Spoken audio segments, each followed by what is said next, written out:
Assalamualaikum warahmatullahi wabarakatuh. Waalaikumsalam warahmatullahi Halo sahabat madrasah, selamat datang di podcast Bilik Inspirasi, ruang untuk berbagi informasi, inspirasi dan juga inovasi. Kantor Kementerian Agama Kota Blitar. Masih bersama saya Dewi Tara yang saat ini akan menemani Anda semua dalam podcast kali ini. Pada kesempatan kali ini kita akan membahas lebih dalam tentang seksi pendidikan madrasah yang ada di kantor Kementerian Agama Kota Blitar. Mungkin banyak orang yang belum tahu apa saja tugas seksi pendidikan madrasah dan apa saja hal-hal yang dilayani oleh seksi pendidikan madrasah. Dan bersama kami pula telah hadir narasumber yang luar biasa, punya wawasan dan pengalaman yang keren, yaitu Kasih Pendidikan Madrasah Kantor Kementerian Agama Kota Blitar. Assalamualaikum Bapak Masrur. Waalaikumsalam warahmatullahi wabarakatuh. Mungkin sedikit disapa pemirsa podcast kali ini Pak. Iya, terima kasih. Halo, assalamualaikum warahmatullahi wabarakatuh. Pemirsa madrasah, saya nama Masrur. Sehari-hari saya sebagai Kasih Pendidikan Madrasah Kantor Kementerian Agama Kota Blitar. Dan saat ini kami beserta Mbak Dewi ini bersama-sama di sini di podcast ini, podcast Bilik Inspirasi. Dan saat ini saya mempunyai mutu pendidikan adalah pintu menuju kesuksesan masa depan. Keren. Mungkin ini Pak Masrur bisa disampaikan, mungkin beberapa orang atau mungkin banyak ya masyarakat luas yang belum tahu tugas dan fungsi dari seksi pendidikan madrasah di kantor Kementerian Agama Kota Blitar ini. Oh iya. Terima kasih. Tugas Kasih Pendidikan Madrasah di kantor Kementerian Agama Kota Blitar ini tentunya memberikan pelayanan dan juga melaksanakan sosialisasi kebijakan pemerintah, kemudian termasuk juga bimbingan dan teknis, bimbingan teknis dan juga pembinaan pendidikan kepada seluruh jenjang madrasah, mulai dari yang terendah sampai yang tertinggi, mulai dari RA sampai jenjang MA. Oke. Ya. Mungkin bisa didetilkan Pak, apa saja yang dibidangi oleh seksi pendidikan madrasah? Iya. Yang pertama kami menangani terkait dengan kurikulum.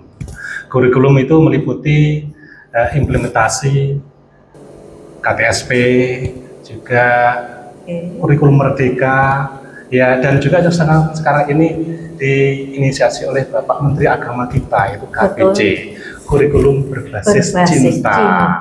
Dan kita sudah membuat piloting bagi madrasah-madrasah yang menerapkan atau mengimplementasikan kurikulum itu tadi. Yang kedua terkait dengan kesiswaan. Kesiswaan mencakup pengembangan prestasi baik itu akademik maupun non-akademik, dan juga mengikutkan anak-anak pada kompetisi-kompetisi baik itu di tingkat regional maupun nasional seperti POMI, KSM dan sebagainya. Kemudian lagi terkait dengan peningkatan sarana prasarana. Ya, kita melakukan kaitannya dengan revitalisasi baik fisik maupun non fisik. Ya, itu meliputi gedungnya, meliputi sarana prasarana, semuanya di madrasah ya Pak. Melalui PHTJ ataupun SBSN dan juga digitalisasi, Pak.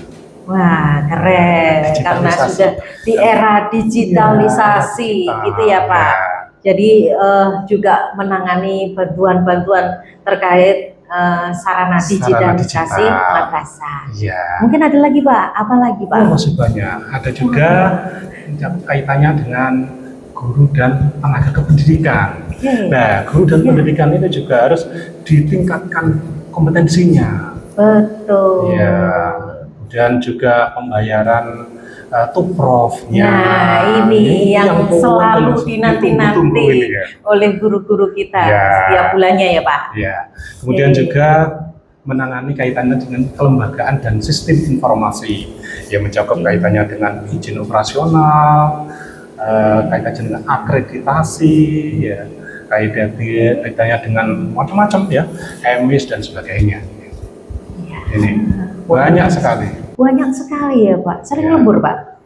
Oh iya, tentu.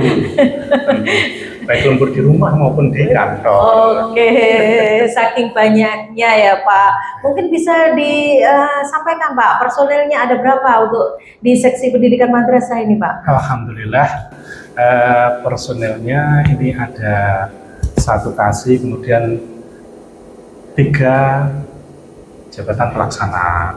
Karena memang wilayahnya itu hanya 3 kecamatan. Jadi insya Allah Kecil 3 ya, itu kota. sudah cukup, tetapi 3 itu sudah luar biasa, punya kompetensi yang luar biasa. Berarti untuk seksi pendidikan madrasah ini kan berarti membawahi madrasah se-Kota Blitar ya Pak ya. Iya, iya. Nah itu mungkin bisa disampaikan Pak, berapa lembaga binaan untuk di seksi pendidikan madrasah ini? Nah, Kota Blitar, Kemenak Kota Blitar ini membawahi 39 madrasah ya. Oke. 39 madrasah mulai dari jenjang yang paling rendah yaitu MA sampai Iya. jenjang yang paling tinggi di MA. Perlu saya detailkan ya. Boleh Jadi, Pak, silakan. RA, jenjang RA jumlahnya ada 17 lembaga. 17 lembaga. Ya, dan semuanya ini adalah swasta. Iya. RA itu setara dengan TK. TK. Oke. Kemudian MI, jenjang Iya. MI. MI. MI itu setara dengan SD, Madrasah Ibtidaiyah. Madrasah Di Ibtidaiyah. Kota Blitar ini ada 11 Madrasah Ibtidaiyah, 1 negeri dan sisanya yang 10 swasta. Kemudian untuk jenjang MTS, Madrasah Sanawiyah, ini setara dengan SMP. SMP. Ya. Itu Oke. ada 7 lembaga, 2 diantaranya adalah negeri dan sisanya 5 ini swasta. Kemudian yang terakhir MA, jenjang MA ini setara dengan SMA atau SMK. Nah, di Kota Blitar ini ada 4 lembaga, 1 di negeri dan 3 lembaga itu swasta. Jadi kalau di total itu adalah 39 lembaga. 39. Dari 39 lembaga ini Mbak, Iya. ini kalau di persentase ya, 10% itu negeri dan sisanya yang 90% ini swasta. Iya, swasta. Ya, Lembaga pendidikan yang diselenggarakan oleh masyarakat. masyarakat. Ya, luar biasa. Ini mungkin jadi tantangan juga Pak, karena memang di sekeliling madrasah itu kan pasti ada lembaga-lembaga lain, katakanlah itu sekolah, seperti tetangga sebelah. Nah ini untuk menghadapi tantangan di era globalisasi, bagaimana ini untuk menciptakan madrasah agar lebih unggul begitu Pak? Oke. Madrasah punya keunggulan-keunggulan dan keistimewaan ya. Jadi madrasah ini mengajarkan pengetahuan umum yang secara penuh sesuai dengan kurikulum nasional, ditambah dengan pelajaran agama yang porsi yang lebih tinggi daripada lembaga-lembaga yang lain. Ya. Kemudian juga anak-anak yang disekolahkan di sini ini memiliki bekal keagamaan yang cukup dan yang mantap. Ya. Jadi karena di madrasah ini diajarkan tentang ajaran-ajaran agama yang lebih banyak, yang lebih detail gitu ya Pak? Detail, ya. Lebih Gitu. Dan dalam. keunggulan yang lain bahwa madrasah ini dari segi suasananya agamis. Begitu juga guru-gurunya dan teman-teman siswanya juga lebih islami gitu. dari segi pakaiannya, dari segi pelajarannya, dari segi suasananya Mungkin lebih adem ya Pak, religius. iya, lebih religius gitu. Karena di situ juga diadakan pembiasaan keagamaan yang lebih banyak, luar biasa. Nilai-nilai Islam itu hidup di lingkungan sekolah. Kemudian keunggulannya yang lain adalah kesetaraan ijazah. Ini sama dengan sekolah-sekolah yang lain, dan juga peluang akses pendidikan itu melalui semua jalur, baik itu pendidikan umum maupun pendidikan agama. Jadi nggak usah khawatir ya Pak, lulusan madrasah itu bisa bekerja di mana saja, bisa melanjutkan sekolah kemana saja sesuai dengan kompetensinya, begitu ya Pak. Baru-baru ini tentunya ini adalah memasuki tahun ajaran baru. Ada yang menggelitik tentang awal masuk madrasah, ada program atau pelaksanaan yang dinamakan Mata Muda, masa ta'aruf murid madrasah. Ada yang berbeda dari tahun lalu. Kalau tahun lalu itu kan sama siswa madrasah. Mungkin bisa diceritakan Pak, peralihan lagi siswa menjadi murid ini. Agak ceritanya kayaknya menarik ini.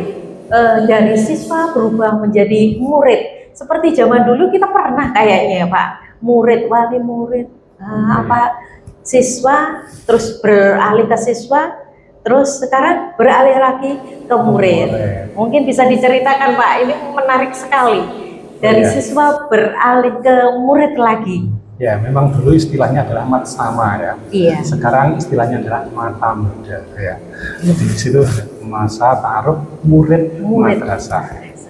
Ya, jadi Bapak Menteri kita, Bapak Menteri Agama, Bapak Mas Umar, ini membuat istilah ini tidak tanpa alasan ya.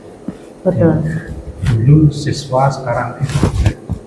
Bapak Menteri Agama ini melihat bahwa istilah murid ini lebih mengena ya, lebih mengena dalam tradisi ulama zaman dahulu. Jadi zaman dahulu ini para ulama-ulama, termasuk ulama-ulama mazhab ini lebih familiar dengan istilah murid. Murid. Ya, murid. Murid ini lebih mendalam istilahnya ya, dan artinya lebih mendalam. Ya, itu ya Pak, berarti latar belakang menjadi siswa menjadi murid. Serasa ini kembali terngiang-ngiang ucapannya cikgunya Upin Ipin. Selamat pagi murid-murid. Kita ngikut itu, murid-murid juga. Tapi ini berlaku untuk madrasah ya Pak, nggak mungkin untuk perguruan tinggi. Karena perguruan tinggi tetap mahasiswa. Nggak mungkin maha murid. Boleh juga. Nah ini Pak, terkait madrasah, dari tahun ke tahun madrasah itu punya slogan. Kalau saya ingat dulu ada slogan madrasah lebih baik madrasah. Kemudian ada madrasah mandiri berprestasi. Dan yang terbaru ini adalah slogannya adalah madrasah maju bermutu mendunia. Nah ini mungkin bisa diceritakan makna yang ada di slogan ini. Madrasah maju bermutu mendunia. Ya. Memang kita bersama punya komitmen untuk meraih cita-cita, itu menciptakan madrasah yang Islami, madrasah yang unggul, madrasah yang mempunyai daya saing, tetapi tanpa meninggalkan nilai-nilai agama. Jadi maju di sini artinya bahwa kita harus terus berinovasi dalam proses pembelajaran, dan juga kita harus mengikuti perkembangan zaman. Perkembangan zaman sudah serba modern. Serba digital. Kemudian bermutu, tercermin dari siswa-siswa yang lulusan dari madrasah ini mempunyai prestasi baik itu di tingkat regional maupun di tingkat nasional. Dan juga lulusan ini memiliki kompetensi, baik itu kompetensi akademik, non akademik, mempunyai karakter dan keterampilan yang luar biasa. Kemudian mendunia, artinya bahwa lulusan madrasah ini sudah mempunyai daya saing global, ya, punya kompetensi dalam hal bahasa, punya kompetensi dalam hal teknologi, dan juga bisa meneruskan ke jenjang perguruan tinggi baik di Indonesia maupun di luar negeri. Begitu. Gitu ya, ada yang memplesetkan juga ditambahi mendunia dan akhirat. Oh iya. karena ada muatan agama yang mendalam itu sampai akhirat aja dipikirkan juga. Iya, bisa jadi ya. Karena madrasah itu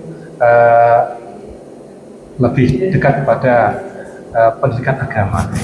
Betul.